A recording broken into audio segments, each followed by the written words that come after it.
Welcome to today's episode of Insights with Us. I'm Anastasia, a licensed professional counselor, owner of Happy Mind Wellness Company, a Colorado-based therapy practice, and creator of this podcast. As a disclaimer, there may be swearing in this podcast, but sometimes we get caught up in the human experience, it happens, and sometimes we can talk about difficult or activating topics.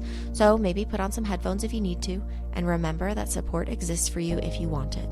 Today, you get to hear from Amandasmildtakes. She is taking social media by storm these days with her grounded historical perspective, her witty humor, and her ability to laugh and fight in the face of adversity. She is a self-identified amateur historian and political nerd. And while she is used to talking in 3-minute segments, today we opened up those time restrictions and she was able to share some of her takes in greater detail. We talk about our modern day political stage from a historical perspective. We laugh about the manifestation and vibes of the current administration and talk about what you, as a listener, can do to protect your rights and freedoms. You can find Amanda on Instagram or TikTok at Amandasmildtakes. You can also find her Substack at substack.com/@Amandasmildtakes. You can find this information also in the description of this episode, and I hope you follow her because honestly, she's pretty amazing, and I'm so glad that we had this conversation today. If you are living in America and listening, remember, there are actions you can take. You have a voice that needs to be heard. And if you're living outside of America and listening to this, watching what's happening right now, please laugh with us, support us, and remember that you also have a part to play here.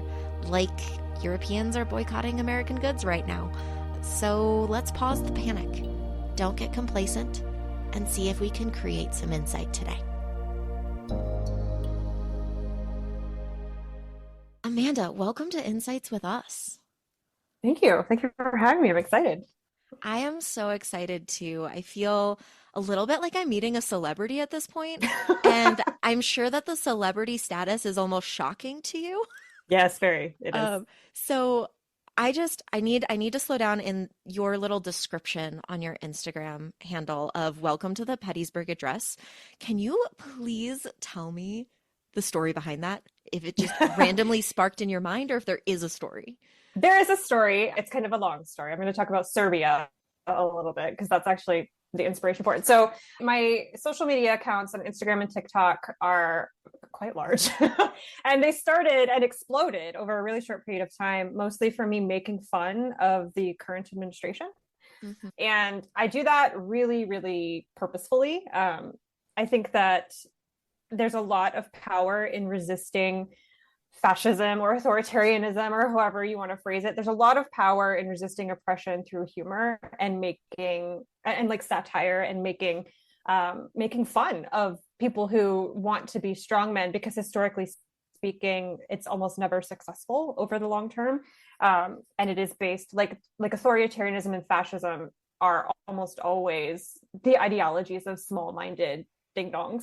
So I wanted to kind of point that out because they want you to feel afraid. They want you to feel like they are all powerful. They want you to obey in advance and everything like that. And I just refuse to do that. So like I get a lot of inspiration from the Serbian resistance movements that took up mocking Milosevic openly, because there's nothing you can do. Like I remember very specifically, they had this humor campaign where they would put barrels in the street that had pictures of Milosevic on them. And then they had a stick by it and you could put $1 in and just hit the barrel with the stick.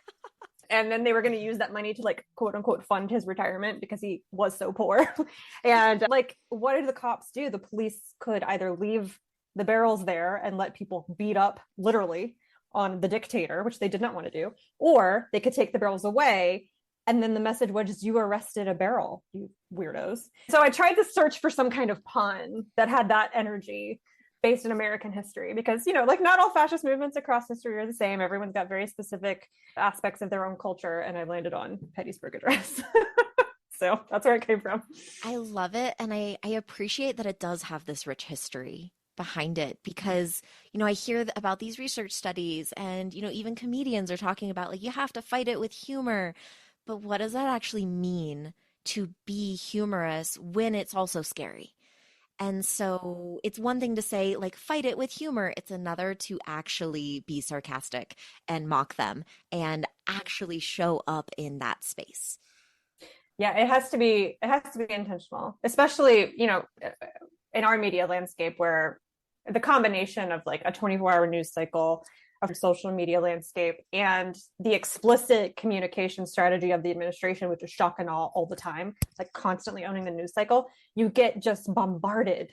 If you're paying even a little bit of attention, it's all you get is these messages of like, there's nothing you can do. They're dismantling everything you love. Everything is hopeless, all of that. And so you have to really stop and make an intentional choice to be like, you know what?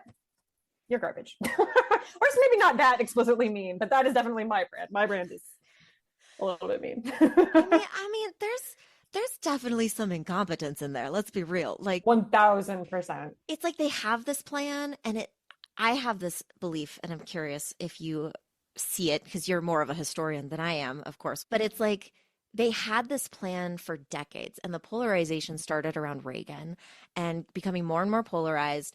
And so it almost feels like there was this undercover push so that they had this power at this point. And the current administration, like, they just seem so incompetent that they just couldn't hide the plan.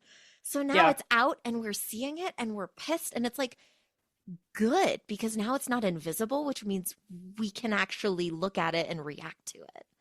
Yeah, they want you to feel like it's that. Okay, so first of all, I don't like saying they because that contributes to this feeling that there's like a shadowy like cabal. And in some ways, they really want to be a shadowy cabal, but there's an incompetence that is inherent to fascism, or a desire for fascism, because fascism is based on this idea that only an authoritarian, like one strong, whatever person in power, is going to lead us to success because they can't come up with anything else. Like there's no creativity in fascism. There's no real intelligence. It depends on kind of stupidity, to be honest. So they want you to think that they're a shadowy cabal that's like working behind the scenes to do XYZ. But in reality, like the Heritage Foundation is just a regular think tank. I've met some people from the Heritage Foundation at like podcast conferences, and they're just dweebs, like legitimately dorky, weird little like mousy kind of people. And they have been working, so, like you said, since Reagan, back in the 70s when the conservative movement was in complete shambles. The Heritage Foundation was founded in large part by money from Joseph Coors, like from Coors Light, like the beer, because he wanted more conservative ideology in business so that they could get rid of regulations. It's all very oligarchical and like corporate. And so that's like how the Heritage Foundation was founded, and they got involved in the Reagan administration the same way any liberal think tank gets involved in an administration. Like you just hire staffers and network on the Hill. Like it's not shadowy, it's all fairly mundane, like just mundane conservative, movement. And now we have this administration that's staffed with heritage people who I'm sure are quite frustrated actually by like the incompetence of the Because the dweebs are trying to be a they. Yes, but they're dweebs, and everybody's looking at them going, you're all dweebs. Yeah, I actually wrote in my Substack, I do a bi-weekly deep dive into Project 2025. I'm going a chapter at a time. And the chapter that I was writing this morning was about White House staffing and how Project 2025 recommends the White House be staffed, and then how he has actually staffed the White House. And it's all just very normal. It's like, find someone to run your office who will execute your agenda. They should have policy experience. They should have, like, it's just all like, okay, that's what anybody would do. This is not frightening. It's not big and scary. It's just their agenda doesn't align with what you want. Yeah, I think a lot of the fear comes from the volume of it. Like both the volume of the agenda, the size of the agenda is huge. Like Project 2025 is it's 900 pages, right? And it is all about dismantling everything all at once as fast as you possibly can in the first 100 days, which are thankfully over. So I suspect we'll see a lot of this maybe slow down over the next few months, but it's the volume of it. And then also like Trump as a person embodies so much of the worst impulses of American politics over our 250-year history, all in one person. So it's just the size of the incompetence that's like quite frightening, I think. And some of the pushback that I get on my content, which is about like not panicking and not being afraid if you can help it, is about that. Like, how do you get your head around that the person in charge of our country is actually just quite stupid? Like, because then people feel like they're in the arms of a chaotic situation, and that to them I think is more frightening than believing what I often hear, which is like, no, it's an evil like conspiracy to overtake, like people really want there to be some shadowy conspiracy happening because that feels more comforting than the idea that this is just an incompetent chaos hurricane. But that's the reality. It is just incompetence and bad impulses and like all id, no ego, just a complete childish nonsense. I want to be on top. I'm on top. I want to do whatever I want. Kind of period. Yeah, it's a very schoolyard bully, which to be honest, fascists often are. Not to be all, I mean, not to draw, I'm not drawing a direct line from Trump to Hitler. We don't need to do that. There's plenty of examples of fascism in American history. Well, and so many differences as well. Like you said, it's not I mean, all the same. But that was the initial panic when he took office was, oh my gosh, so much of this is exactly like Germany in the 1930s. And it is maybe in spirit, but in reality, we have very little in common with Germany in the 1930s. Our constitution is completely different. Our history is completely different. That constitution was like 8 years old when Hitler took over. Ours is 2 centuries, but at the same time, there are a lot of commonalities in behavior, and that didn't work out for Hitler. He lost that war as soon as he started it. I see so many similarities in the ideology because nationalism is fundamentally an ideology of paranoia and fear and panic. And none of that equals a sound political strategy. It didn't for Germany, and it isn't going to do for Trump either, in my opinion. Yeah. So as you're saying that, I have a question because, the rest of the world is starting to lean more left because of what's happening in American politics. And a lot of countries are kind of distancing themselves and making it so that they don't need America's help to survive. Kind of, we're almost isolating ourselves is the vibe that I'm getting. And so what do you think about that dynamic more long term? Because we do live in a more modern age where it isn't a silo. And I feel like eventually America is going to have to get on board with the rest of the world, the modern world. So what do you think about what's happening everywhere on the grander scale? I think you're right. I mean, we just saw the Canadian election and then the Australian elections that happened last night for where my time zone were complete repudiations of people who had actively aligned themselves with Trump. I heard somebody call the Australian conservative Timu Trump, which is, it's just hilarious. And it feels a little silly, or like, of course, that America is lighting itself on fire on the pyre, like sacrificing itself as a warning to the rest of the planet. And everyone else on the planet is like, herd, we're gonna swing to the left here. But it is on purpose. Like so much of the Make America Great Again ideology is about dismantling everything that made us a global power. NATO, all the post-World War II political and historical decisions that we made, the New Deal domestically and NATO specifically, because Trump and his administration feels like the rest of the world uses that to take advantage of us, that we are the security of the world militarily and we don't get paid for that, which is why he asks, like, you could straight up just write a check to the Treasury and then I'll take tariffs off you. Like he uses that dominance that America has historically had for almost 100 years as a cudgel on the rest of the world. And it's not working, which is, again, the same mistake that Hitler made, the assumption that bullying proud independent nations was going to result in immediate submission. It won't. Other nations don't like to be talked to like this. Everybody's got national pride. Everybody does. So long term, it's hard to say. Like, I do think if he continues his economic isolationism, we're headed for some pretty big economic pain that we are not used to. America, we couldn't even pay extra for toilet paper when there was a plague. Like, we do not appreciate economic instability. We do not appreciate economic discomfort at all. And we're pitting our inability to withstand economic pain against China's, which is 5,000 years old. Like, it's idiotic. It's just complete insanity. And I use that kind of literally a little bit. And I hope that another president in 2028 can clean this up a little bit. And I'm not saying that we should go back to a position where like every other country is dependent on our largesse and like waiting for us to decide we don't like them. Like, that's not great either. But we are losing our place, not just as a global dominant figure, but as a global participant. We're ceding a lot of ground to China, especially scientifically. It's difficult to say rationally that handing the global economy over to China and then closing down our universities so that we don't have any interesting research or technological advancements coming out of our own country because you've defunded the universities is smart. It's just not. It's not. But he's torn it down in 100 days, and I'm hoping that somebody else can build it up. That's the bad part about ruling by executive order, is the next president can just come in and wipe them out. The trust that people had that America was a dependable partner, I think that will take much longer to rebuild. I agree. I think one of the things that I've heard a lot, but I also believe is, one, people will get hurt and people will die 100%. Because of these choices. It's just going to happen. Even if it's just, you no longer have access to this form of medical care and now you can't get treatment for the thing that is totally treatable. Like people in my personal life are affected by that, right? But there's also this idea of we can rebuild, but it might take decades to rebuild that kind of trust.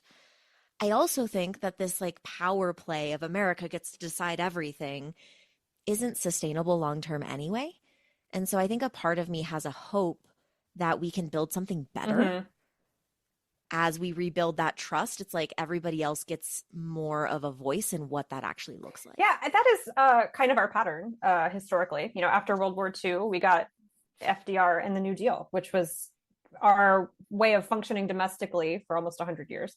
And even more recently, after George W. Bush and his disaster of a presidency, we got 8 years of Obama, who has, I know that there's a lot of issues with the Obama presidency, but that was such a more globally oriented, dignified administration than the one that came before it. So American politics does function in this kind of pendulum swing. So whoever comes after him, I think will have if the approval ratings hold or continue falling, we'll have a big old mandate to do something interesting and exciting. That swing, we talked about the panic and just this fear that everybody has and the chaos being thrown at everybody all the time. I feel that people believe that swing is just more extreme right now and almost feels unmanageable. And so I'm curious because you talk about the panic and how don't panic on your pages all the time. Can you say a little bit more about your perspective on that swing, on the panic, on that feeling of helplessness? Yeah, so there's a few things. As far as the swing goes, we lost in 2024. We lost a lot. But I don't think that is a kind of moratorium on American liberalism, which I think a lot of people are reading it as that. Like Americans chose a dictator over the smart woman who was running because Americans, hate democracy. I don't think that's accurate. In the hugely inflationary economic environment of 2024, most incumbent parties lost their elections. And there was almost an inevitability to someone attached to the Biden presidency losing. Like, I don't think that even if Kamala had a primary and had a normal amount of time to run her campaign, I think she would have lost to 2 sacks of potatoes, honestly, because people were so upset globally about inflation. So I don't think it's a moratorium on American liberalism for one. And so I don't think there's a reason to panic about that. Also, panicking makes you useless. And this is a thing that I say a lot. People don't like to hear it because they don't like to be told they're being useless. And I don't mean it as an insult. I mean it from the perspective of somebody who reads a lot of history books. There's never a moment where panicking is the right thing to do. And you can't control how you feel, right? Like, you're going to be afraid, you're going to have anxiety, you're going to have moments of panic, but the indulging in it constantly, the doom scrolling, never letting yourself have hope, like those are choices that you're making. You can't control how you feel, but you can control the choices that you make after. Optimism is no less rational than pessimism. They're both assumptions about what's going to happen based on how you're feeling in the moment. I think that you just need to both accept that, like, this is not the end of democracy. It is also things we've done before. Like, almost everything he is doing is precedented in American history. And people really don't like it when I say that, because they want this to feel like an emergency that justifies their panic and their inaction. But it's not that it's not an emergency, but it's nothing that we haven't done before. Like, Eisenhower had a mass deportation. It's called Operation Wetback, which is insane. But Eisenhower had a mass deportation policy that swept up hundreds or maybe thousands of American citizens. We don't know because there was no due process, George W. Bush has imprisoned Americans without due process. So did Hoover. Hoover had big mass immigration or deportation policies into Mexico. So like a little bit of this is who we've always been, which is depressing, but also like not a moment for panic. Like the struggle for the heart of, this is going to sound kind of cheesy, but the struggle for the heart of America as an experiment, as an idea, has always, from the moment they put pen to paper on the Declaration of Independence, a fight to realize what was in that document and in the document of the Constitution, even though they were not, from the beginning, were not realizing it from the beginning, because those men were in large part slaveholders. Like it has been a flawed experiment from the start. And it is still that is still what we're doing. We're still trying to reach for those ideals. And this feels like another step in that constantly bumbling experiment to drag America by the hair into a just society that fulfills the promises she made from the beginning.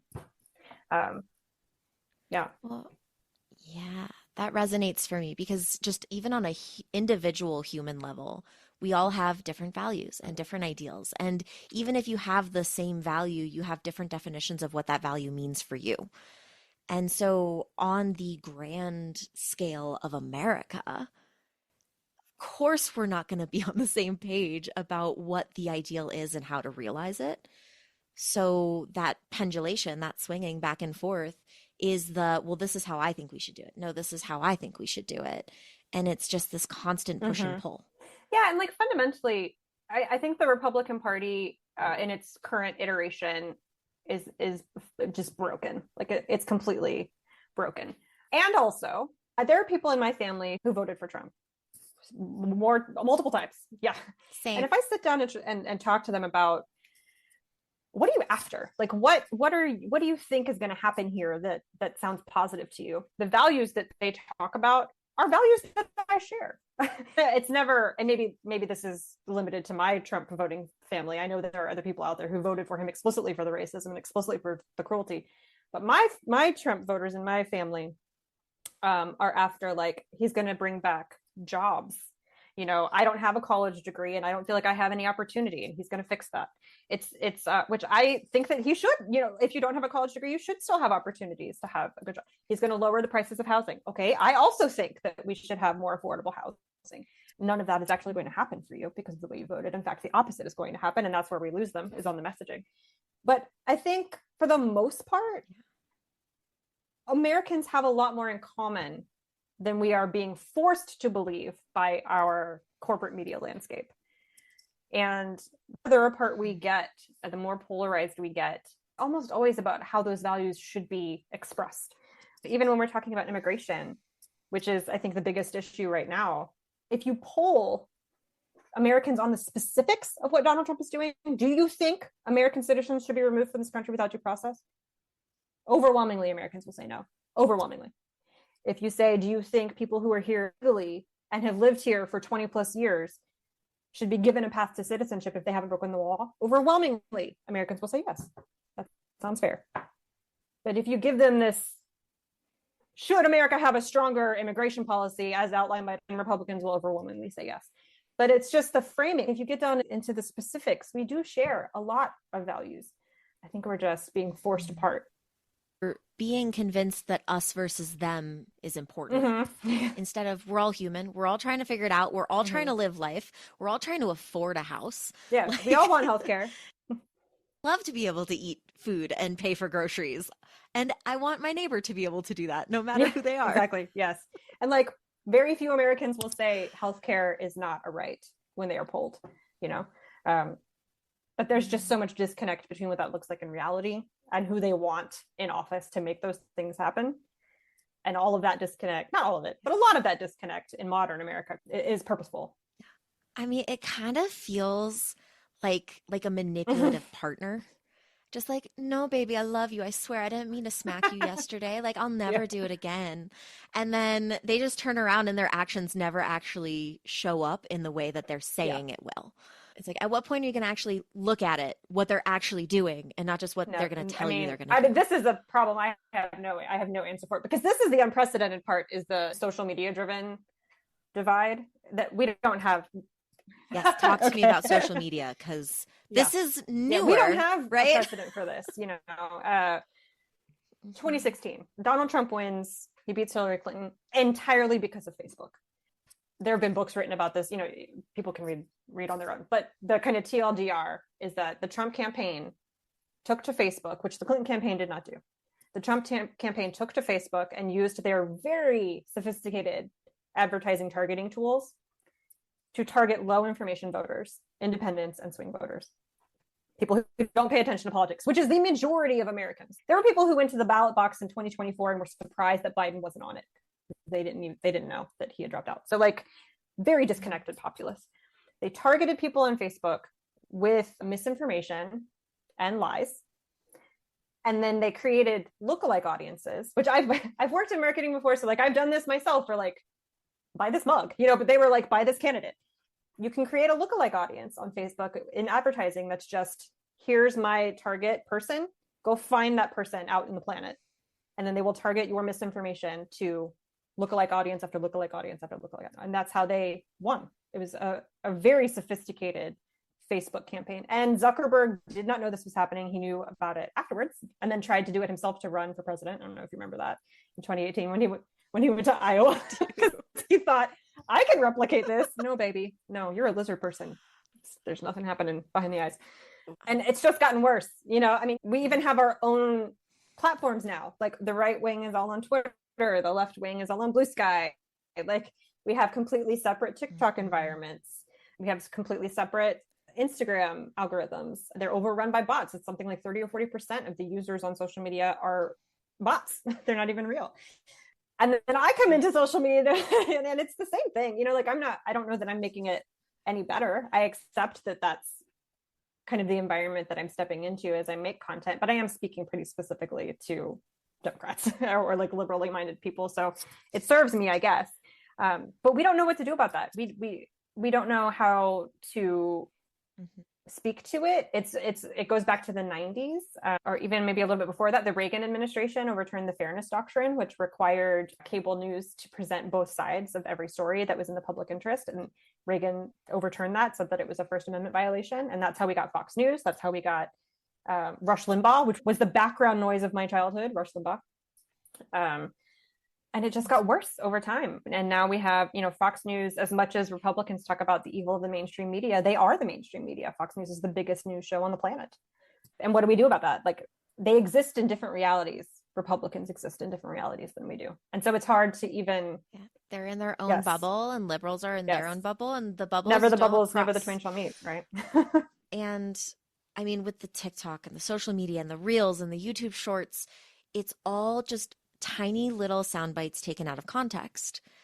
And so one of the things that is that if you watch a full Trump speech, I can't anymore. I can't. It's so hard. But he will literally contradict himself in the same sentence, because then my theory of it is then they can take the soundbite and post that, and the algorithm will show that to, like you said, that marketing scheme of this is what these people want to hear. But then literally in the same sentence, he says the opposite thing. That's what those people want to hear. So people see those tiny out of context sound clips and go, oh my God, he sees me. Even though he's literally he's saying everything. Something will stick. I do think, yes. I don't know if he does it on purpose. I think that he's, I'm not a doctor, but it's hard to not look at him or watch a full speech where he goes for 3 or 4 hours and not think he's got some early stage dementia. He's hard to follow. I don't think he's following himself half the time. But Republicans are much better at this than we are. Much better at this than we are. And that kind of ironically maybe comes from traditional newspapers and traditional media companies being a little hostile to conservative voices. And so the Republican Party developed this real anger towards mainstream media that drove them onto early social media platforms and drove them to be early adopters of podcasters, because they needed their own space to talk, because we did not give them any space to talk in our existing channels.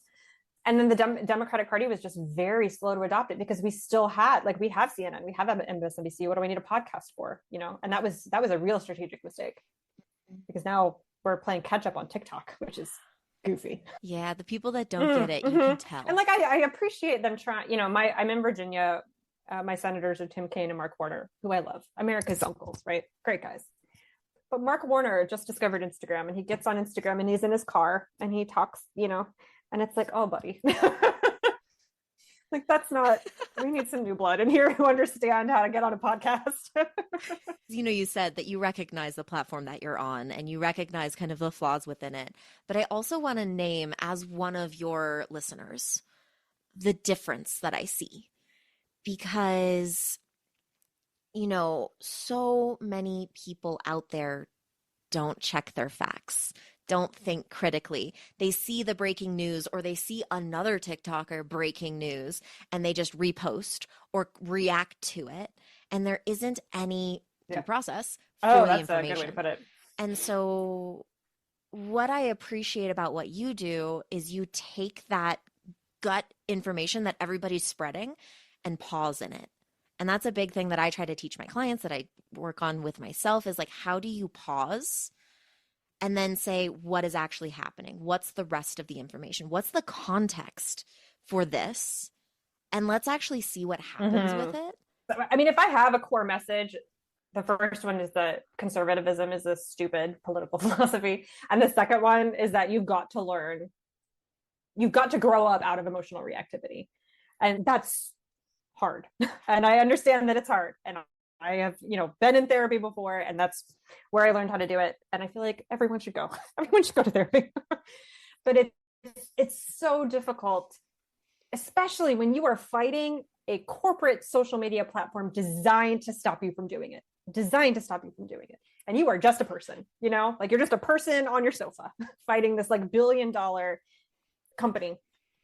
But it is really essential. And I try to read all of my DMs. I can't read all of them, but I try to. I get sent hundreds of headlines a day from my followers who are like, what about this? What does this mean? What is it? And look, I don't have access to any information that y'all don't. I don't work for the Democratic Party. I volunteer for the Democratic Party, but I'm not like a political insider. I don't work on Capitol Hill. I don't have any secret information. I just have the ability to stop and look at a headline and go, this is spinning me up, which probably means it's on purpose, which probably means they're not giving me the full context. So let me go find the full context. And I think that's a skill that a lot of people don't have. And I do think it's a little bit generational. I'm an elder millennial, so I spent most of my education not having the internet. So I knew how to check a source, and then we got the internet. I'm also in the millennial generation, so millennial. I'm 40. So once the internet came around, I already knew to be suspicious of a source that I felt like was manipulating me emotionally. And then Gen Z doesn't really have that because they're digital natives. Boomers certainly don't have that. So there's a real, I don't know, I feel sandwiched by like generations of people who don't know how to fact check something. And that sucks. Like we've done such a disservice especially to Gen Z, and who, especially for the boys, are moving further and further to the right. Yeah. As I mentioned before we hit record, I grew up overseas. So I went to private international or private American schools.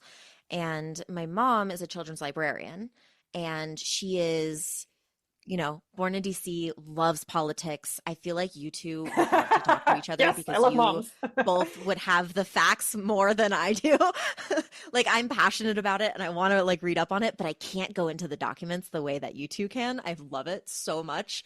But one of the things that she mentioned, watching me be raised in that environment versus in an American school, in a public school in this country, is that from elementary school, every class, every teacher, every grade, the main focus was critical thinking. Oh, love that.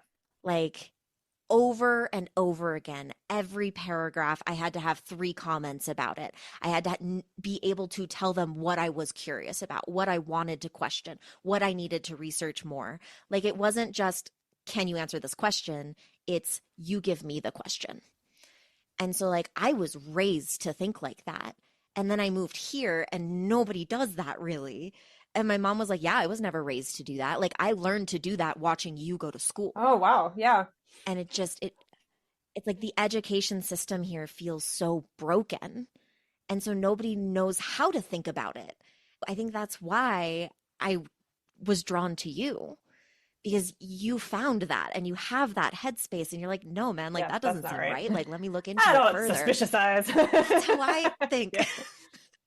Like, trust no one and question everything all the time and then decide what fits.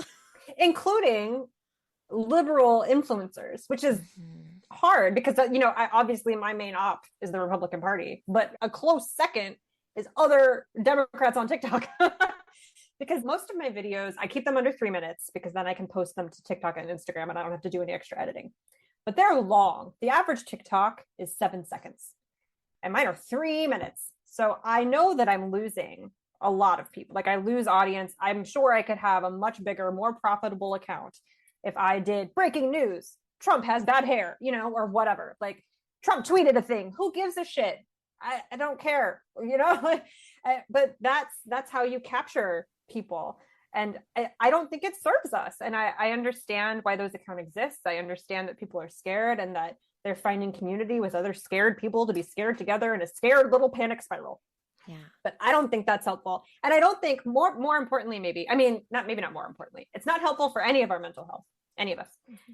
It is also bad politics. It's bad politics because a Republican who lands on the Democrat or even an independent who lands on our TikTok and just sees breaking news, Donald Trump is Hitler, breaking news, Donald Trump is Hitler, thinks this is insane. Like, they're hysterical. They're so like panic, weird, liberal snowflakes. Mm-hmm. And that's not how you win elections. If a message of fear, if a message of Donald Trump is going to destroy democracy and America is doomed worked, we would have won in 2024 because that's what we were saying. Yeah. Vote for Kamala or America is doomed.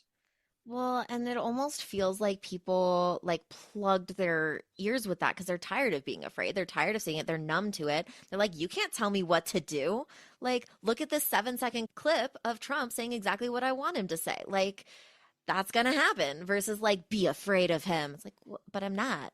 So what do you want me to do here? No, what I'm afraid of is how I used to be able to afford eggs and now I can't. There are a lot of fundamental differences between the Democratic Party and the Republican Party that have been true since they were founded in the 19th century. But one of them is that Democrats are very idea oriented and Republicans tend to be very action oriented. You can hear it even in the like "Make America Great Again" has a verb as the first word. Mm-hmm.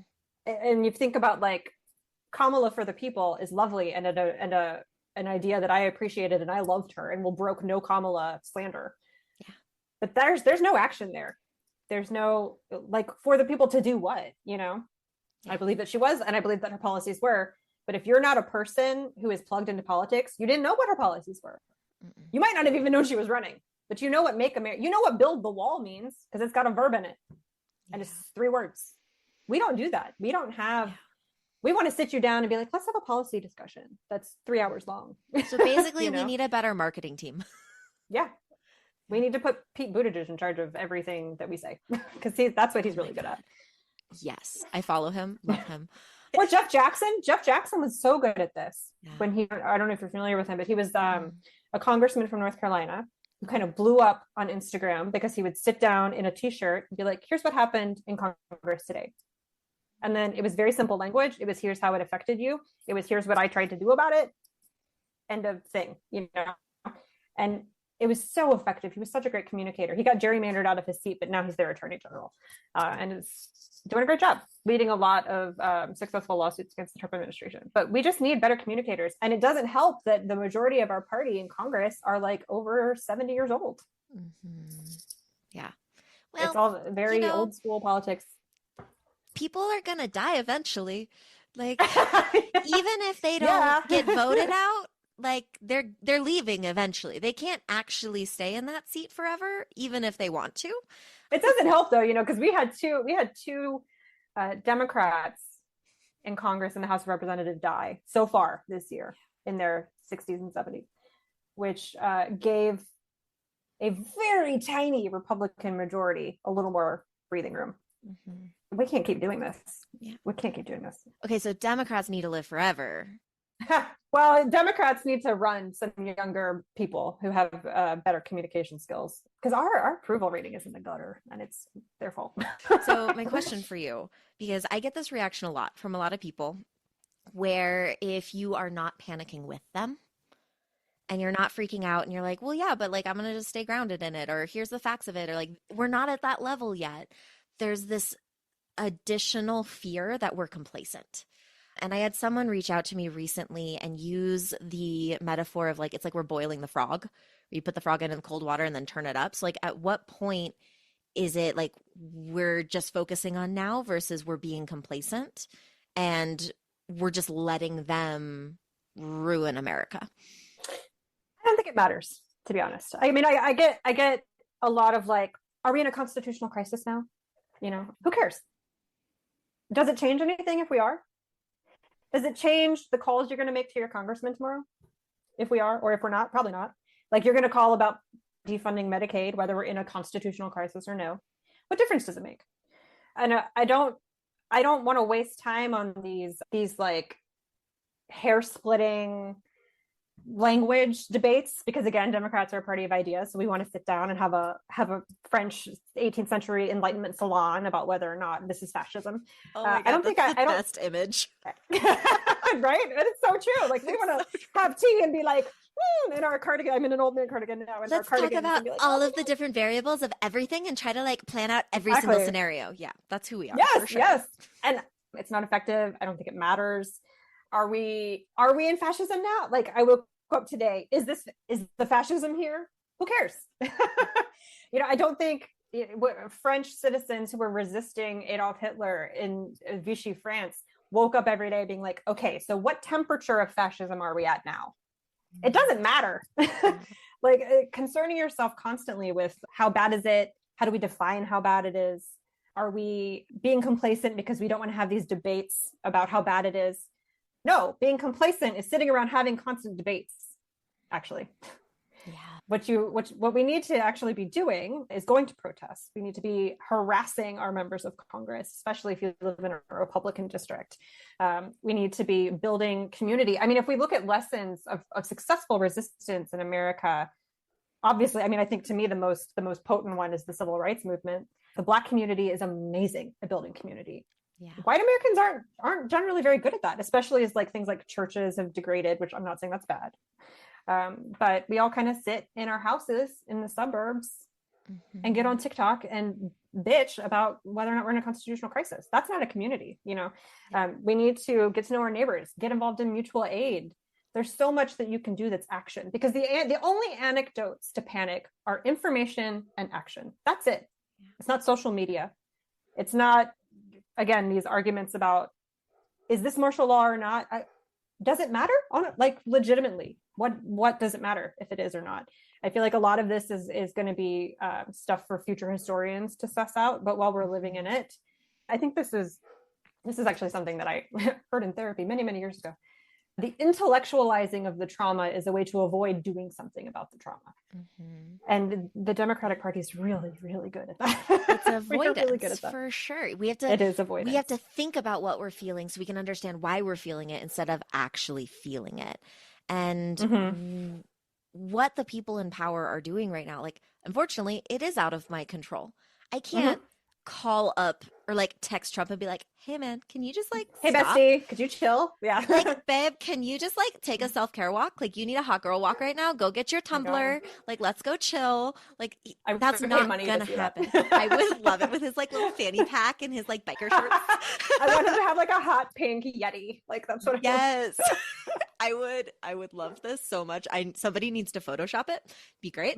But like, I can't do that. I can't enact that level of systemic change. And even if I could, it wouldn't be systemic change. It would be changing him in that moment, but the big plan is still there, right? And so what they are doing is still happening. So within my world stage, not the greater world stage, but my world stage, what am I able to do? Yeah, and I think that like a lot of it, if you change your focus from, are we in a constitutional crisis? Are we letting fascism happen? Are we blah, blah, blah, all these things you can control, to today, how do I make a choice to ensure that I don't live with regret about how I handle this moment in time when I'm old? Yeah. Because what you would have done in 1960 or 1964 when the Civil Rights Act was passed, and the police were fire hosing Black people in the streets. What you would have done then is what you're doing now. That's who you are. And so that's the only thing you can control, is who you are in a historical moment. The greater context of the historical moment, the details of the historical moment, it's not relevant.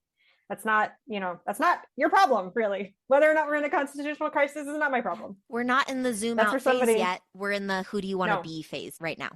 Exactly. Yeah. So that's what I try to focus on, is just today, how do I live in a way that like I can look at my kids and be proud of who I am and what I did and what I tried to do to make the world a place that they can live successfully.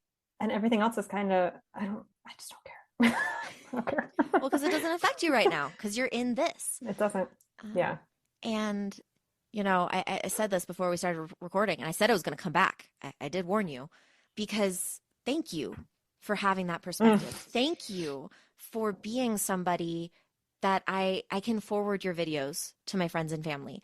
I can ask my clients to follow you or at least check you out, because you don't give in to the breaking news panic, because you are able to pause and look at it and read the documents in ways that a lot of people don't know how or don't have the mental capacity to understand it. I mean, I feel like a lot of it is legalese too. And like, it's so bad. Eyes glaze over, right? So thank you for being that grounding presence for so many of us, that everyone around us is panic.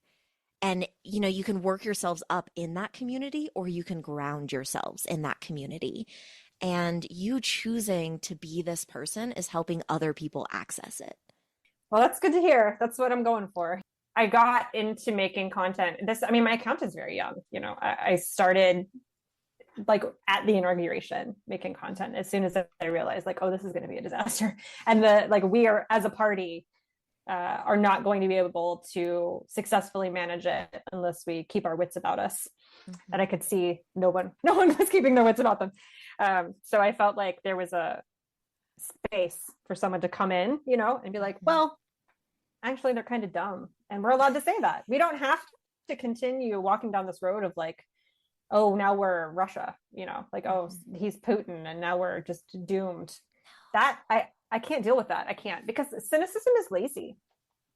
It's an intellectual cop-out way to not have to deal with the situation in front of you. And the situation, I understand, is one that a lot of people don't want to deal with, but we don't have a choice. Stop being a child. We are adults, and this is a situation we have in front of us. And so we will deal with it like adults.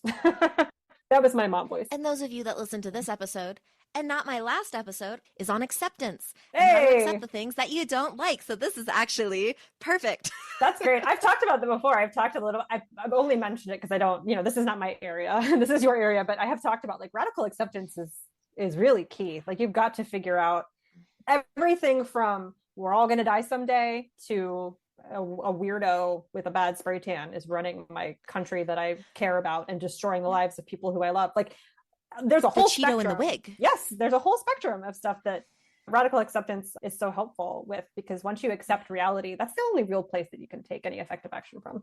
And you've got the political side, deep dive stuff covered. I've got the acceptance and how to slow down with yourself and progress your emotional intelligence, because we do get stunted at a very young age because of our society and how we're told to show up. And it's like, I literally picture everyone's emotional intelligence as toddlers running around because they react as toddlers. And so the goal is, you might be an adult, but your emotions are toddlers and you have to help them grow up. Yeah. You got to do the work, as they say. Yeah. In the time that we have left, I want to talk about the hope.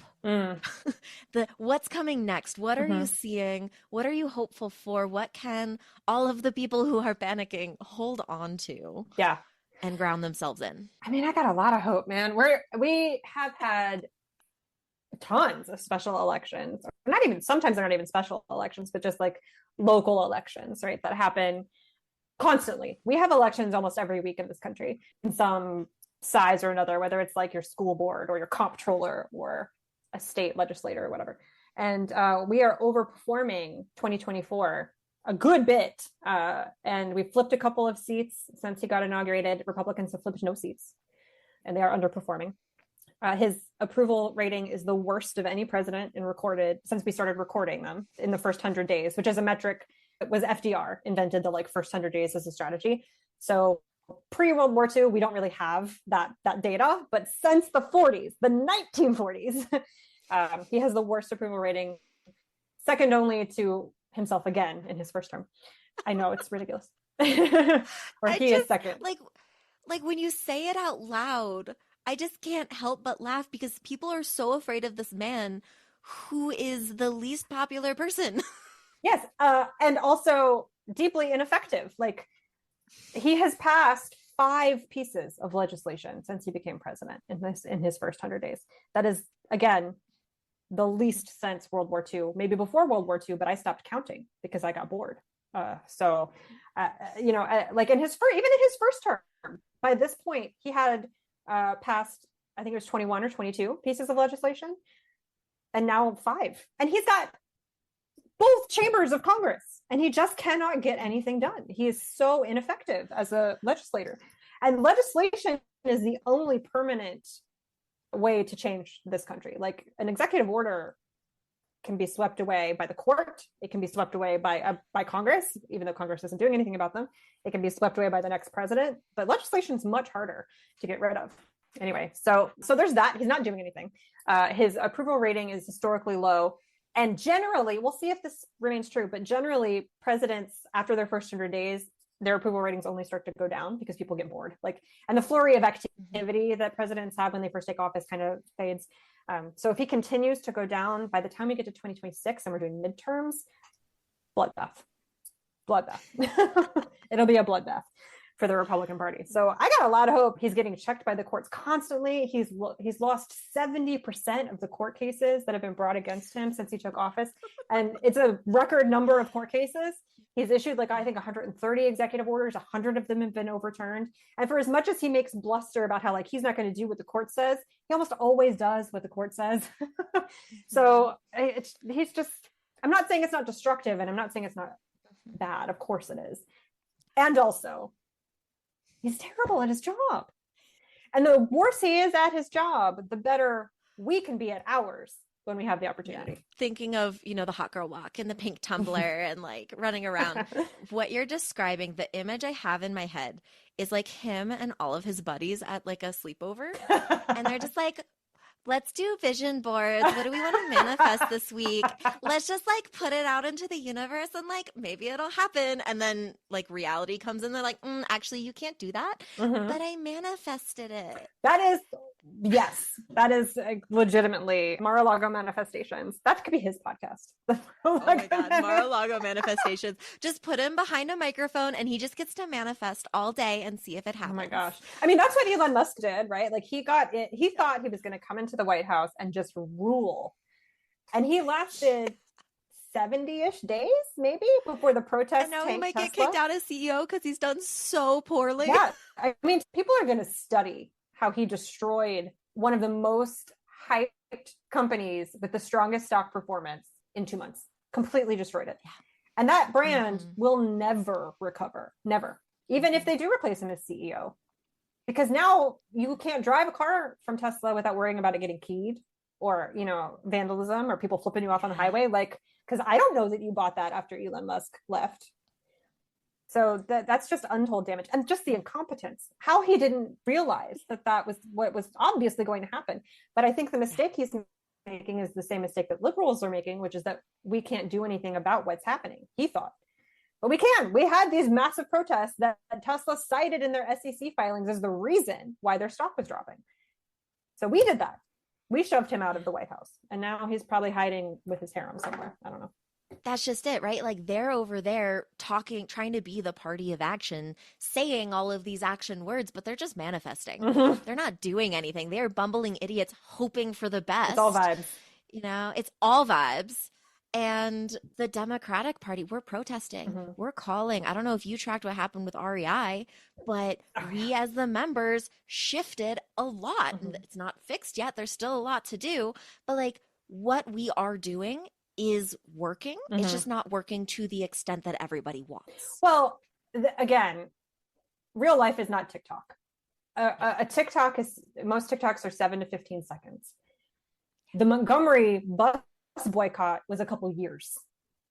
We need to be thinking in the reality of what moves corporate America and the reality of what moves big multi-billion-dollar political parties is not 90 days of calling your senator and holding a sign. Like, this kind of resistance takes years in America historically. So buckle up. Put on your big girl panties. It's not a quick 180. No. It's not a just U-turn on a highway. It's we are going all the way around the mountain as slowly as possible because it's the only way to actually get there.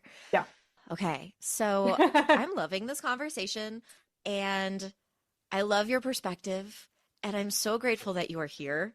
And Thank I you. want to keep talking forever. Please come back. Please be my friend. Sure. Like, can we just like chat and do our own like manifestation parties where we actually like act?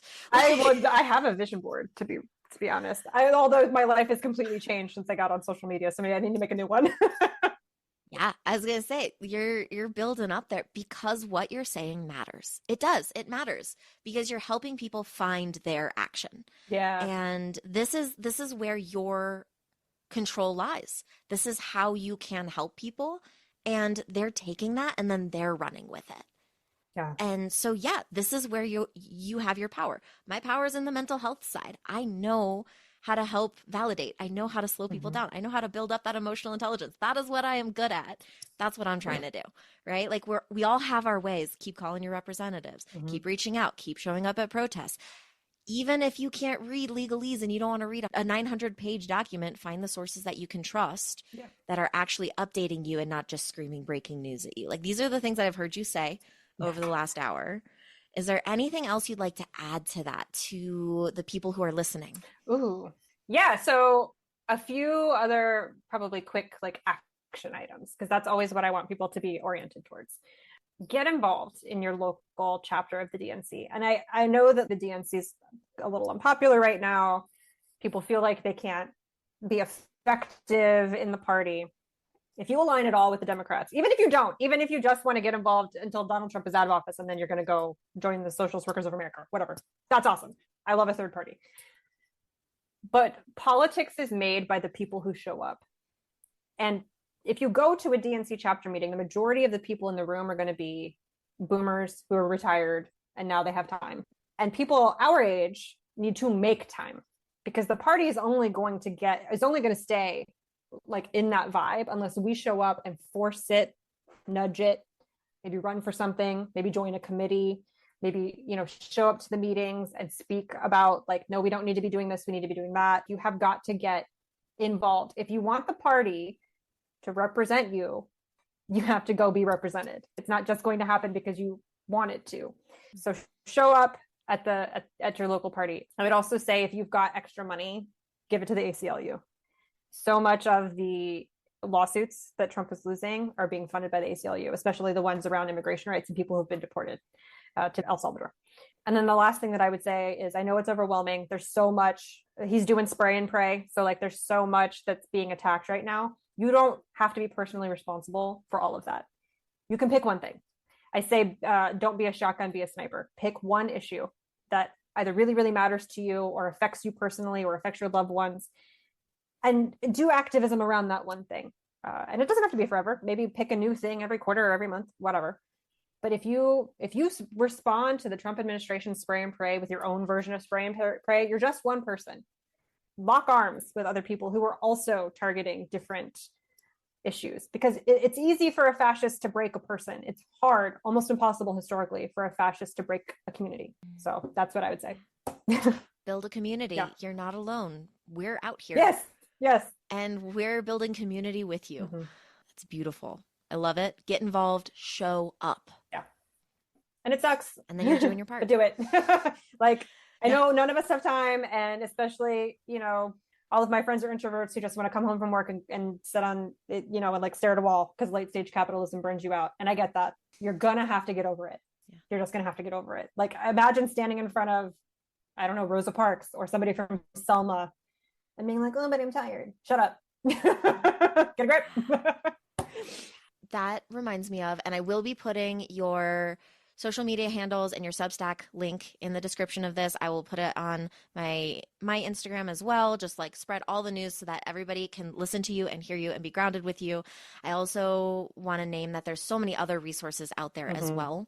One of the ones that I have is the 5 calls. Yes. So it helps kind of guide you through who to call, build scripts for you, helps you figure it out. So if you're introverted and you hate phone calls, you can do it. You can email people, like, but just find something. Yeah. Anything else you want to add today? I think I'm good. I talk a lot. Thanks for listening.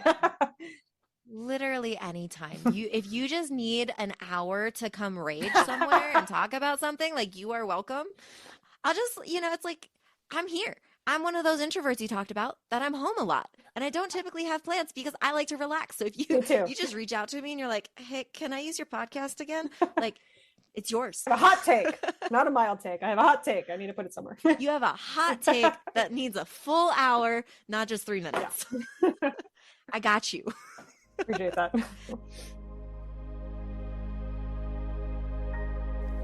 Hopefully something we talked about today resonated with you. I know it did for me. I took a lot from this conversation with Amanda, and I'm excited to continue fighting for our freedom, for our right to free speech, our right to vote, our right to exist. If you are living in America and listening, remember there are actions you can take. There is hope here, even if sometimes you're afraid, and it's okay to be afraid. If you are living outside of America, support us, please. We're doing our best over here. And remember that you are not alone. And I'm really glad that you're a part of my community. Again, you can find Amanda on Instagram or TikTok at Amandasmildtakes, or on Substack at substack.com/@Amandasmildtakes. If you have any questions for this podcast or any themes you'd like us to focus on in the future, send us a message on Instagram at Insights With Us Podcast, or send us an email at insightswithus@gmail.com. If you enjoyed this podcast and want to hear more, please follow, like, or subscribe. If you want to support me, you can find me, Anastasia Soroka, on buymeacoffee.com, or you can even find me on Patreon. Insights With Us is now doing solo video episodes, so my solo episodes on the podcast, you can now watch me flail and laugh and exist, and the minimum subscription is just $1. So do what you want to do with that, but it's there for anybody who wants it. I appreciate you, and I appreciate that you are listening. Thank you for creating insight with us.